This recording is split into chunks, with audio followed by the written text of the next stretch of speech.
Hey guys, Chris back here from C&H Small Engine. Got another quick video here for you guys. We just got done with a guy's machine here. Dropped off a couple days back on, I think it was like Thursday afternoon. He wanted a few things done on there and checked out. He kept on claiming the deck wasn't working right, and the blade, or I should say the actual belt was wearing pretty bad on here. The guy told me he supposedly uses this machine every single day for at least 3 to 5 hours out there, and it was being used quite heavily out here for that. So he was also noticing the actual blade was digging in on one side here, and this is what happened to this blade right here. Looks like the guy hit a stump or something like that, and the guy's blade is bent. You can see it right here. The whole blade's bent. It's dipping down on the one side right here. This whole angled piece right here, it's angled down on about I'd say about 3/8 of an inch right there for that. The other side looks relatively okay, but this side right here, it's definitely dipping down on an angle right here. Way to replace that. His spindle assembly on here was also getting pretty bad as well too. This thing right here, it was actually starting to grind. It was like locking up. It won't even spin over right now. This thing, you can basically shake it and the thing will not spin right at all. This thing was binding up here. Let me see if I can get a little spin. Now it spins a teeny bit. There we go. And the other thing is we had to replace all 4 bolts in this thing because they were all seized on this stupid, spindle assembly right here. For this thing was totally rusted on this thing right here. So we had to replace all 4 bolts. They all snapped off on the top on here. You got 1, 2, 3, 4, and they were all, basically shit on there for that. The other belt, we had to replace the belt too on here. Put a brand new genuine OEM 42-inch belt on here for that as well too, because the other belt was totally crap. And the belt looks good now, no problem with it whatsoever. We also did have to clean up the actual cam arm assembly underneath here as well too. You have a cam arm right on this one pulley right back here, and this cam arm engaged and disengaged the actual brakes on the actual deck right down there for that. So that cam arm had to be cleaned up, taken off, cleaned up, and repacked with some grease on there for that. So after we get done doing that, the cam arm works perfectly fine, no problem with it whatsoever. And the whole job took probably about an hour and a half to do that right there for that. And here's our work order receipt we have for typical jobs like that.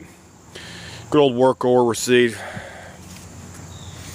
And I'll go ahead and fire the machine up right here for that as well too. Here's the other side. This is the good old Sears LT1000 18 horsepower overhead valve engine with a hydrostatic transmission for reference right here for that. So this is basically what I have of my cab right here. My grandfather bought one of these back in 2002 I believe, but he had a Kohler engine on his right here, so it was slightly better. So I'll go ahead and fire it up here.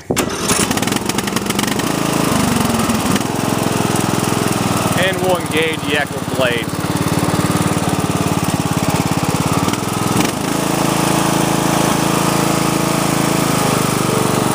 Go ahead and engage the blades over here.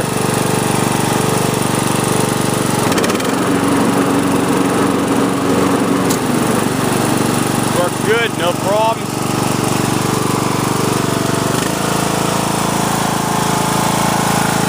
Engine's running fine. Engine's running great on this machine. He has no other current mechanical problems with it whatsoever. Engine's running smooth. Doesn't have any knocking or banging or clanging.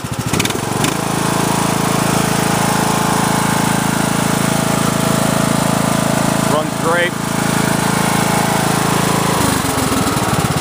And we did have to put new bolts in the actual spindle assembly down here for reference right here, because this thing had to be replaced on the left hand side. So we had to put all new bolts on the new spindle assembly down there.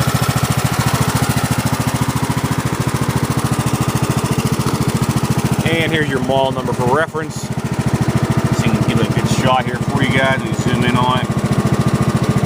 There we go. Model number. Go ahead and shut it off here again. Yeah, good thing about Sears is they have a lot of the actual spare parts information on the actual hood assembly inside here as well too. So if you ever need any kind of spare parts and look up and stuff like that, they have typically a lot of the stuff right on the inside, the actual hood right here for that. So that's basically everything we did to the machine. This is a 2003 model specifically because the engine has a 03 designation on the actual valve cover right there as well too. So we'll go ahead and put it back down. And there's your front end right there as well too, guys. Doesn't look in too bad of a shape right here, but it looks like the guy never slammed it in it, never slammed it into any kind of you know, walls or anything else like that. We see a lot of guys that they bounce their front end off a wall or something like that out there, and they, you know, like totally F it up out there. And then whenever we tell them it needs like a new front hood, new hood, hanger stuff on the front end, or it needs a new muffler and stuff. And a lot of that stuff costs expensive. It's unfortunately these hoods, they cost, I think at least about $80 or $90, plus you have to get the bracket down as well too. Plus, if you run it into a wall or something like that, you have to replace a muffler because a muffler might become damaged down there, and you have to replace all those paraphernalia along goes with that. And we had one guy, he totally screwed up the front end on these things. He ran into a wall about a couple years ago. He messed up the whole front hood on here. He messed up this area right down here.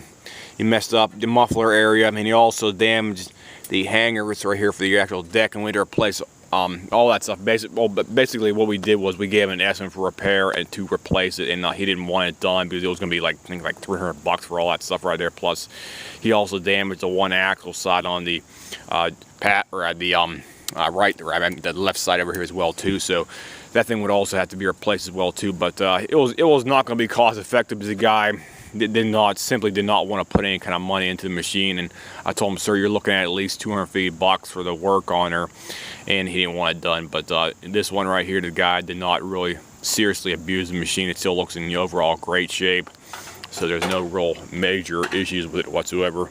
Transmission still works fine. This one does have the hydrostatic transmission in here, so you have your good old vari speed for that specifically right here as well too. I think it has the actual part number somewhere on here for that. Yeah, here we go. Sorry about that. Got the Peerless transmission in here right here is for that. Here's the designation tag. So I can zoom in here for you guys. Okay, makes that turn at an angle. There you go. There's your designation tag for the transmission, right? There you go. There we go. Sorry about the focus. Peerless 2000 006A silent track right there for you guys. So that's your transmission information. These transmissions seem to be holding up quite good because, like I said before, my grandfather has one up here on his tractor at our cabin. He bought it back in 2002, and it's still working fine. It's 2019, so overall, they do seem to be holding up better than some of the other ones that are like from like John Deere and stuff like that, for reference. So that's the review for the work we did on the Sears Craftsman LT1000 with the 18 horsepower overhead valve intake Briggs & Stratton engine. Anybody has any comments, questions, whatnot, feel free to leave me a message about this tractor, and I'll try to answer any kind of basic questions you may have. I'll see you guys, and have a nice day.